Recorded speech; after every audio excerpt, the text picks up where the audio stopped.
And again, make sure it's CPU compatible. And another thing a lot of people look for when buying a motherboard is the features that come with the motherboard. For example, as you can see, this one has two USB ports. I don't know if you can see it, but just take my word for it, it does. Another thing people like is it to come with a FireWire port, which some motherboards do, some don't. And they also look for built-in audio and video. Now, how can you tell if your motherboard comes with these things? All you have to do is look for a plug that's built in on your motherboard. If it has a FireWire plug, then it comes with it. If it has a place where you can plug in headphones or a place where you can put your monitor in, then that means it has built-in audio or video. So the benefits of having all these features built in, if you don't have something built in and you want, then you have to add kind of an expansion pack. We'll get into that later, but it's just more work than you don't really need, so some people just want it right with their motherboard. And the last major thing that we need to make sure when we're buying a motherboard is the form factor.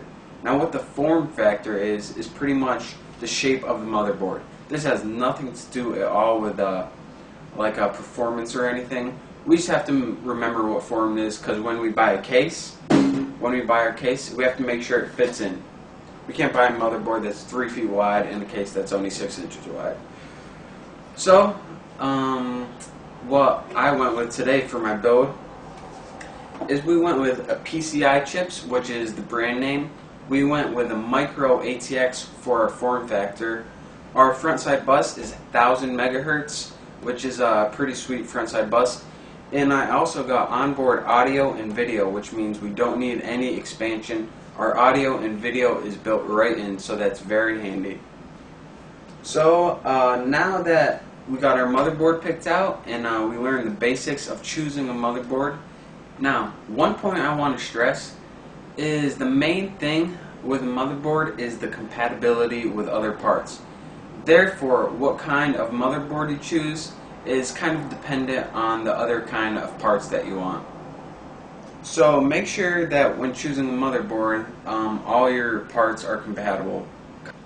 So now we learned the basics of choosing a motherboard and what to look for when buying a motherboard. So I hope you enjoyed this tutorial. I hope you learned something. And again, make sure you're watching these tutorials in high def. Make sure to subscribe to my channel, and I'll see you next tutorial. Thanks.